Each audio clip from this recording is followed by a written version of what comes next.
Chaque année, et pour sa 46e édition, les meilleurs chasseurs issus des sélections régionales ont rendez-vous pour disputer le titre suprême de champion de France. Cette année, il a lieu en Méditerranée dans le cadre exceptionnel des îles de l'Érins. L'année prochaine, il se tiendra sur la façade atlantique ou en Manche. Réunion. Après, après 4, qui a 4 encore? Alors, tu as la province, il y a plus de 5 équipes. Alors. Mais là, il y en a d'autres ici. Voilà, donc tu prends la rajouter d'autres parce qu'il y en a d'autres. Et Michel alors. La zone des Moines, au sud de l'île Saint-Honorat, limitée à l'ouest par la pointe du Barbier et à l'est par la pointe Saint-Ferréol, accueille ce 19 septembre 2000 les 38 équipes du championnat en double. Les compétiteurs viennent repérer la zone plusieurs jours avant la compétition. Ils font connaissance avec les fonds sous-marins et le comportement du poisson pour ne pas être pénalisés par rapport aux chasseurs locaux. Le port de l'arbalète est interdit les 8 jours qui précèdent la compétition et le lendemain de celle-ci. Donc on va essayer d'aller dessus et de prendre à peu près ce qu'on a vu. Si quelqu'un ne le prend pas avant nous. Ça fait combien de temps que vous Ça fait 10 ans. 10 ans. On a fait 4 ou 5. On n'est jamais sorti. Hein. Enfin, on se place, quoi. Toujours un peu d'appréhension avant le départ? Légère, non. Comme tous les compétiteurs, hein, au moins, mais bon, c'est pas la phobie, quoi. Alors là, si je ne m'abuse, je suis devant un des favoris de l'épreuve. Je sais pas, les poissons qu'on a vus, c'est mal parti. La phase d'intox, La zone est prélude pauvre. à chaque compétition, va bon train. On cherche à savoir ce que l'autre a vu et où. Évidemment, tout le monde participe à la désinformation. C'est ceux qui en ont repéré le plus qui en parlent le moins. Et vous faites équipe À ce ensemble? jeu, les anciens sont très forts. Tous les moyens sont bons pour tromper l'adversaire. Comment encourager les petits nouveaux qui ne savent pas où aller à suivre leur principal concurrent qui connaît, lui, parfaitement la zone? Leur faire croire que le poisson est à tel endroit alors que c'est le désert total. Raconter haut et fort tout et son contraire pour brouiller les pistes ou garder un mutisme profond. À chacun sa façon d'être. Peut-être, qui sait. Et comment tu te sens? Comment je me sens? Je me sens, ça va être sympathique, hein. Ça va être très sympathique, on est là pour apprendre de toute façon. Bon, on va essayer de faire revenir Fanny. Passion aussi? Première aussi, ouais. Et tu viens d'où? Elle vient de Paris. Paris même, comité Île-de-France. Un championnat de pêche sous-marine obéit à un règlement strict, adapté au biotope local. La maille a été fixée à 300 grammes pour limiter le nombre de prises. Seuls 3 congres ou murènes sont autorisés par équipe. Conformément à la législation et aux règlements en vigueur, les poissons plats, les raies, les pastenagues, les baudroies, les saules, les squales, les céphalopodes, les crustacés, les limpes et les balistes sont interdits. L'annonce de la tenue du championnat a soulevé une vague de protestations à Cannes, où élus, scientifiques, défenseurs de l'environnement et représentants des clubs de plongée se sont émus des menaces qui feraient peser, selon eux, sur la faune aquatique ce genre de compétition. De fait, 2 clubs de plongée locaux ont tenté en vain de perturber l'épreuve du championnat en double qui se déroule au large de l'île Saint-Honorat. Mais finalement, tout rentrera dans l'ordre. On ne peut que déplorer cette attitude négative des opposants à notre sport. Fermé au dialogue, il représente un danger pour tous les autres usagers de la mer. Dans cette affaire, Roland Blanc, le président du comité régional de la FFESSM, et Marc Deloff, le président de la commission régionale pêche sous-marine et apnée, ont rappelé à leurs détracteurs que le droit était parfaitement respecté. Les autorisations données par la Prud'homie des pêcheurs et le quartier des affaires maritimes, qui possède autorité en la matière, étaient indiscutables. Les clubs de plongée sont prévenus comme ça a été fait cette fois-ci quelques jours avant la compétition, sachant que souvent les courriers sont classés verticalement. Donc ils sont prévenus systématiquement de telle sorte qu'ils puissent organiser leur activité si nécessaire. Nous avons quand même, il faut le savoir, déplacé le championnat du mois de juin au mois de septembre. Je ne vois pas ce qui pourrait nous empêcher de les faire dans la mesure où nous avons eu une démarche claire, propre, nette et régulière. S'il y avait des pressions d'élus, peut-être, je ne sais pas. Bon, tout est possible, hein, je veux dire, bon, après tout, pourquoi pas, bon. Pendant une compétition en double, le rôle de l'équipier est d'assurer la sécurité de l'autre en action de nage ou en plongée. En conséquence, les concurrents qui n'observent pas le règlement sont disqualifiés. Les compétiteurs d'une même équipe ne doivent plonger qu'à tour de rôle. L'équipier qui reste en surface doit maintenir la bouée ou la planche par un bout de 5 mètres au plus et surveiller son compagnon sans s'immerger, sauf si ce dernier est en difficulté. En surface, les coéquipiers ne doivent pas s'éloigner de plus de 15 mètres l'un de l'autre et rester solidaires en cas d'abandon. Tant qu'il n'y aura pas tout le monde contre les bateaux, on ne fera pas le départ. Et ça vous fera du temps en moins pour vous. On est bien d'accord. L'organisation d'une compétition de chasse exige d'importants moyens pour assurer la sécurité des apnéistes. Une douzaine de bateaux équipés de liaisons VHF et 2 grosses unités amirales avec des médecins à bord sont mobilisés. Ils auront fort à faire pour écarter les plaisanciers, fort nombreux dans la région, et ignorant de la signalisation indiquant la présence de plongeurs dans les parages. C'est parti pour 5 heures de pêche. Sitôt la première heure passée, les concurrents doivent respecter une distance entre les planches ou bouées de 20 mètres minimum et ne pas s'immerger à moins de 10 mètres de la planche d'un concurrent. Toutes les équipes se dispersent, direction les coins soigneusement répertoriés sur les plaquettes d'amer. La zone de compétition offre la possibilité de pêcher à toutes les profondeurs entre 0 et 35 mètres. Il y a ceux qui choisissent l'option profonde et ceux qui se rabattent en terre à l'abri d'un courant assez fort. Durant les 2 premières heures de la compétition, chaque équipe a pour objectif de remplir son quota de 3 serpents, murènes ou congres. La zone abrite de nombreux spécimens et la difficulté ne commence vraiment que lorsque ce quota est atteint. Pour trouver des espèces de poissons moins sédentaires, un bon repérage, s'il est précieux, n'est pas une garantie de succès. Des conditions météo peuvent changer d'un jour à l'autre et annihiler tous les efforts des jours précédents. Combien de ragassards se retrouvent vides alors qu'elles étaient à bloc la veille de la compétition? En chasse sous-marine de loisirs, on peut choisir sa technique de pêche et son poisson en fonction de ses préférences et des conditions météo.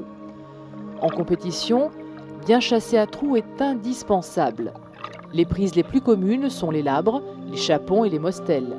Ce sont des poissons sédentaires qui vivent à proximité de leurs trous. Une fois repérés, le chasseur a toutes les chances de les revoir au même endroit le lendemain et les jours suivants. Mais pour gagner, il faut piquer quelques poissons de plus comme les sards, les mulets, les loups ou les dorades. Le facteur chance n'est pas exclu. Croiser un banc de bonites, une niche ou surprendre une grosse dorade est possible.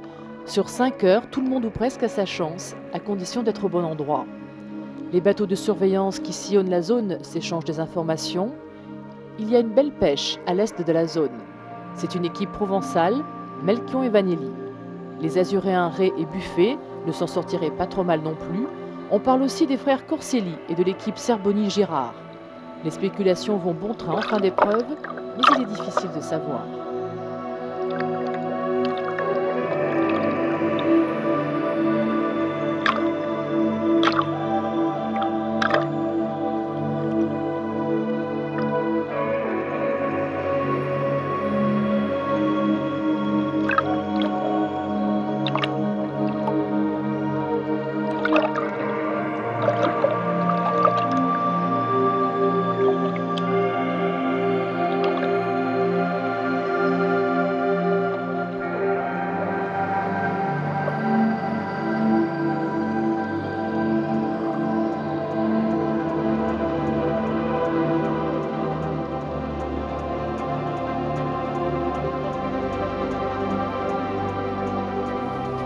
Cinq heures d'efforts intenses pour les 76 compétiteurs. Au signal de fin de compétition, ils doivent désarmer les arbalètes en attendant d'être ramenés au bateau amiral par les semi-rigides de sécurité. Celui qui enfreindrait le règlement serait immédiatement disqualifié. Les pêches numérotées sont mises en sac en attendant le verdict de la pesée. Sur le bateau, la tension tombe, les jeux sont faits. Le trajet jusqu'au port est un moment de défoulement. On raconte son parcours, sa pêche, ses exploits, mais parfois aussi sa déception. Francis Imbert, le président de la FFESSM, écrivait « C'est dans la solidarité d'une équipe que la pêche sous-marine trouve l'une de ses plus louables grandeurs. » Pour gagner, il faut prendre un maximum de poissons valables. À chaque prise valable est attribué un nombre de points égal à 300, auquel on ajoute le poids de la prise en grammes. On accorde aux prises supérieures à 4 kg un forfait de 4000 points. Une prise est pénalisable de 300 points en dessous de 210 grammes. Les congres et les murènes de plus d'1 kilo ont une valeur de 500 points seulement. On a commencé par une belle journée avec un soleil radieux, une mer calme, et puis on a terminé avec un coup d'est à taper sur les fesses, sur les boudins. Aussi, mais bon, on se fait critiquer, mais là quand même ils sont le pire que 6 kilos 550. 6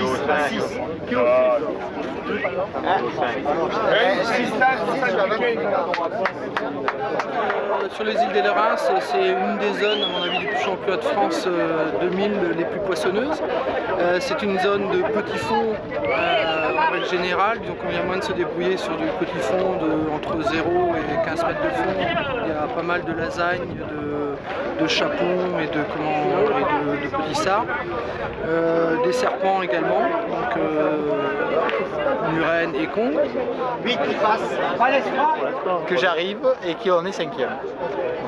Je suis très content. Bien. Ouais. Alors, On est dernier, heureusement ex aequo avec notre équipe de Paris, donc bon, on partage cette dure place avec des camarades de notre comité, ce qui nous fait bien plaisir. Cette 46e édition consacre l'équipe provençale, Melchion et Vanelli. Deuxième, Ré et Buffet de Côte d'Azur. Troisième, Serboni et Girard de Provence. La plus grosse prise est une dorade de 1,5 kg. Le championnat individuel se déroule sur 2 jours en 2 manches de 5 heures. La première manche a lieu à l'est de l'île Sainte-Marguerite, sur la zone de la Tradelière, limitée à l'ouest par la pointe Carbonel et la base du Vengeur. L'enjeu de ce championnat est important parce que les 15 premiers au classement point place sur 2 ans monteront en équipe de France. Cette position confère le statut de sportif de haut niveau. Grâce à ce statut, il leur est plus facile de concilier les activités sportives et professionnelles, de trouver des sponsors et de voyager pour participer aux compétitions internationales. Moi j'ai fait 32, tu vois. Il y a une marge. Portez l'arbre solaire. Il va inner. Prends un coussin, parce qu'ils veulent vous envoyer avec des Mark II démontables. Comment vas-tu, Eric? ça va bien? Et toi? Ça va. Tu es prêt? La pression? Non. Plus que ça. Pas plus que ça. La Tradelière est une zone réputée difficile. Il y a peu de poissons. Un coup de vent force 6 à 7 la veille a fait craindre jusqu'au petit matin une annulation de l'épreuve. Le vent est tombé d'un seul coup, mais la houle résiduelle et le courant ne vont pas faciliter les apnées profondes. Le favori est difficile à pronostiquer. Le niveau des membres actuels de l'équipe de France est au top. Leur récent succès dans des compétitions internationales en atteste. Donc, avantage aux Azuréens avec Olivier Bardou, quadruple champion de France, Philippe Carrier et Luc Pilon qui connaissent parfaitement la zone. Un gros rhume qui lui est tombé sur les bronches, c'est-à-dire que c'est transformé en bronchite. J'aime bien. Je ne suis pas trompé, c'est bien.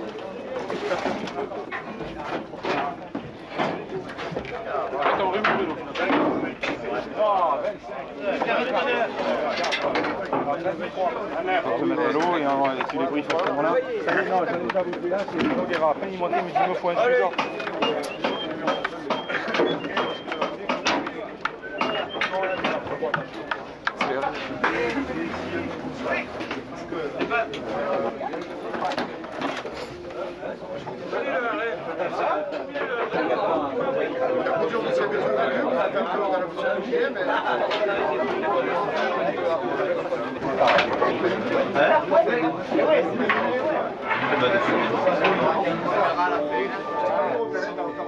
« 9h30, le départ est donné aux 48 concurrents.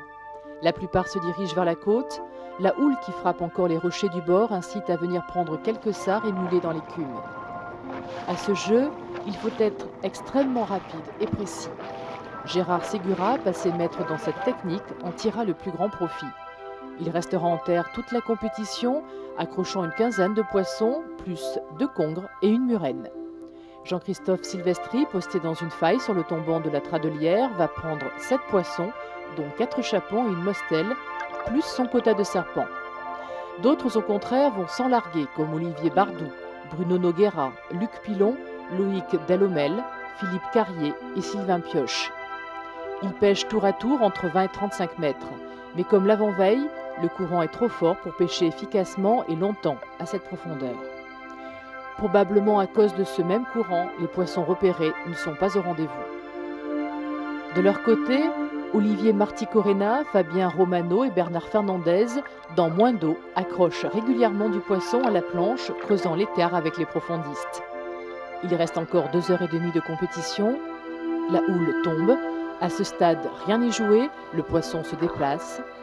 Il faut 5 à 6 poissons pour rester dans la course au titre.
Grande équipe, l'équipe Île-de-France. Dur. Très dur. Ceux qui se sont envoyés à 35, ils ont fait des belles pêches. Elles sont passées plusieurs fois? 2 fois j'ai fait des grosses de 3 à 5 kilos. Elles sont tirées. Un poisson. Je l'ai plus sur que les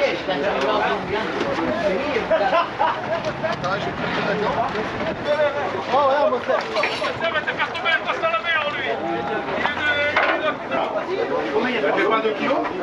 Le 40. Ils sont dans le pot.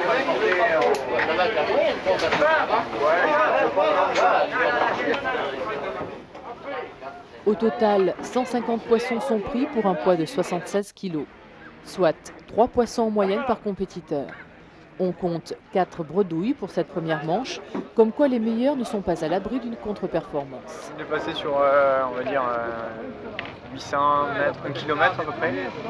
Et par contre, j'ai débuté à 30 mètres et je suis allé jusqu'à 50 cm de fond dans les rouleaux. Je pense qu'il faut être polyvalent. Voilà. Tu parlais de chasse là ou pas? Ouais, je parlais de chasse. Tu me dis un peu comment c'était passé pour toi là? Moi ça a été, j'ai eu la malchance au début et j'ai été verni comme d'habitude en milieu de compétition. Repéré et j'ai fait très peu de poissons, donc un poisson valable seulement. C'est tout? Ouais. Un poisson valable. C'est bien, donc demain tu as toutes tes chances. Voilà, demain je peux faire que l'inverse, ça sera bien. J'ai pêché sur la zone de la Travaillère, j'avais 2 options, ou le côté gauche ou droit, et à un endroit j'avais une crosse mostelle de repéré, ce qui a fait la différence. Donc j'avais quelques chapons aussi de repéré. J'ai commencé par tirer les chapons parce que le matin à froid, descendre sur 31 mètres où se trouvait la mostelle, je pensais que c'était difficile. Donc j'ai eu aussi la chance de me trouver seul pendant bien 3 quarts d'heure. Et après j'ai pris la décision au bout de 4 prises, c'est-à-dire 4 chapons, j'ai pris la décision de descendre, de tirer la mostelle avec la ceinture largable. Et puis elle était là au rendez-vous, je l'ai tirée, je l'ai sortie dans la plongée. Il faut avoir le déclic à un moment donné de dire bon, c'est bon, j'arrête de chercher les chapeaux, ils y sont là. Voilà, même si tu en as tiré 2 d'entrée, parce que c'est ce qui m'est arrivé ce matin. monter, je descends, bon, j'en tire un, je remonte, j'approche, je descends, encore un. Ouais, si je tente le coup, comme au repérage, j'en avais vu quelques-uns se balader par là, tu vois. Si je tente le coup et je vais voir, je vais essayer, bon, ça m'a réussi. J'ai fait sec, après j'ai eu cette monstère qui était là où il fallait, quoi. Ce qui me fait pouvoir rouler, c'est ce courbut, je bouge. La seconde manche se joue sur le Sécagnon, un haut fond au large du golfe Juan entre les îles de l'Érins et le cap d'Antibes. La zone est limitée par les passes d'est et d'ouest et le large au sud. Les conditions climatiques sont idéales et la zone plus poissonneuse. Si la pêche sous-marine, pendant quelques années, ne s'est pas inquiétée de l'impact qu'elle avait peut-être sur l'environnement, je crois qu'elle va maintenant, dans un contexte général, être amenée, elle le fait depuis longtemps, mais à faire des efforts supplémentaires pour prendre en charge cet environnement, montrer que son impact, comme il a toujours été, négligeable, et qu'elle va, dans ce domaine, aller plus loin pour avoir ce troisième millénaire, pratiquer sa discipline d'une façon sereine. Olivier Bardou donne toute sa mesure. Son option profonde de la veille ne lui a pas vraiment réussi, mais aujourd'hui, elle va payer, car il y croit et excelle dans ce type de pêche. Tout seul sur ses pierres posées à 30 mètres, il va enchaîner apnée sur apnée à un rythme époustouflant. Il refait son retard de la veille. 15 poissons et une murène pendent à la croche poisson en fin de compétition.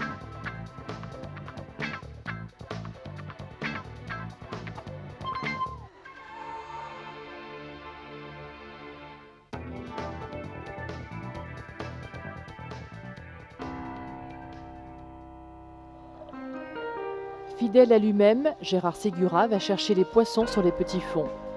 Il rejoint la balise de la fourmigue et tourne un long moment autour. Il prend chapon, mulet, saupe, sard, congre et murène, puis revient au centre de la zone sur une douzaine de mètres. Là, il prend encore quelques sards et labres. Les bateaux de surveillance qui tournent autour des compétiteurs le donnent déjà vainqueur.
Luc Pilon, qui connaît parfaitement la zone, s'est concocté un parcours idéal. Il débute assez profond, aux côtés de Sylvain Pioche, puis revient sur le Sécagnon. Il connaît un petit point de Madréport, où il restera pratiquement jusqu'à la fin de la compétition sans être dérangé. Un bon choix, puisqu'il prendra 9 poissons.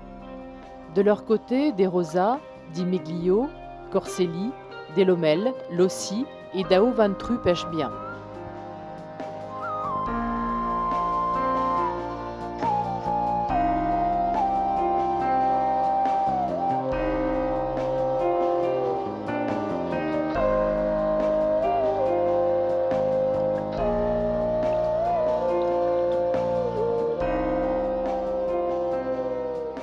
La zone est vaste. Philippe Carrier sera-t-il plus chanceux que la veille? Ces pierres seront-elles déjà occupées par d'autres lorsqu'il arrivera? Non, tout va bien. Il peut pêcher sereinement et s'y applique. Il commence par chasser à trous, en bas de la fourmigue, entre 18 et 27 mètres. Il ancre ensuite sa planche sur l'enfer de Dante. Là, il piquera encore 6 chapons et 2 congres. Pendant ce temps, V7 fait une pêche fabuleuse. Il remonte du fin fond du classement, mais il ne peut pas inquiéter les Bardou, Carrier, Pilon et Ségura.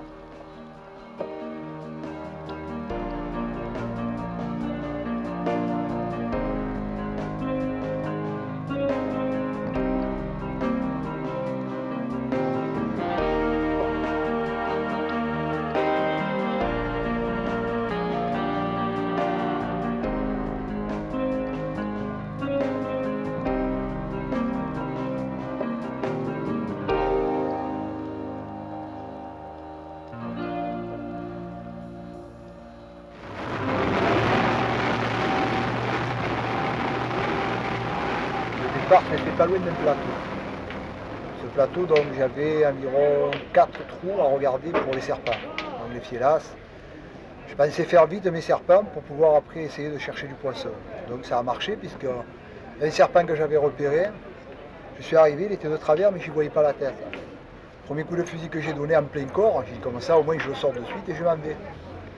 En le tapant, il a commencé à bouger, je ne savais pas ce qui se passait. Je suis monté chercher le deuxième fusil en sachant qu'il était tapé en plein corps pour le doubler, pour ne pas le perdre.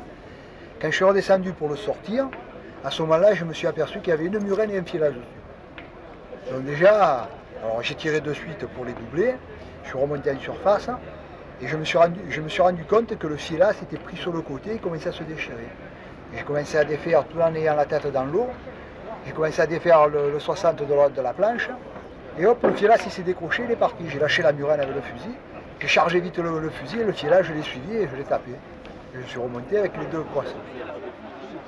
Écoutez, comme vous avez pu le voir, depuis 2 jours, on ne bénéficie pas de conditions météo optimum et ça s'est ressenti dans l'eau aussi pour nous, donc ça a été 2 jours de compétition très difficiles.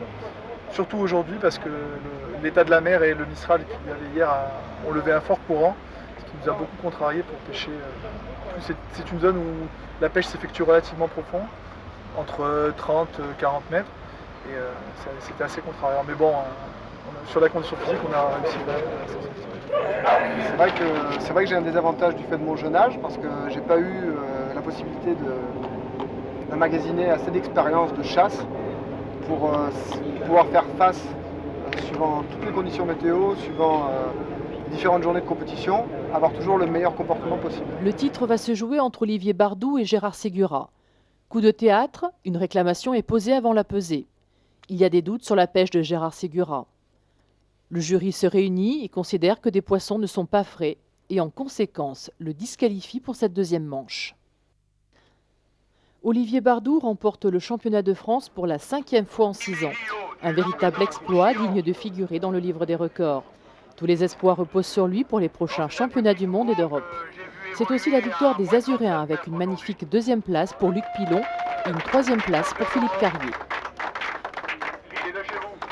Le classement général des individuels confirme au plus haut niveau les membres actuels de l'équipe de France et voit se hisser des espoirs comme Di Meglio, Vessette, De Rosa et Fernandez qui, grâce à leur belle pêche, ont modifié la structure du classement du premier jour.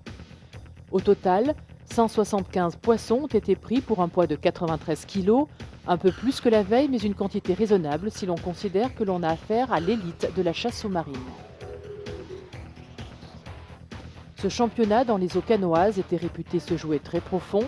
L'analyse des parcours des vainqueurs montre au contraire qu'il fallait être polyvalent et s'adapter en allant chercher le poisson à toutes les profondeurs. Moins d'1 mois après la décision du jury de disqualifier Gérard Ségura, Michel Cantou, président de la Commission nationale pêche sous-marine et apnée, a réuni à la FFE-SSM un conseil de discipline présidé par Francis Imbert pour prendre des sanctions à l'encontre de Gérard Ségura. La commission de discipline n'a finalement pas suivi la décision du jury et a disculpé Gérard Ségura pour insuffisance de preuves.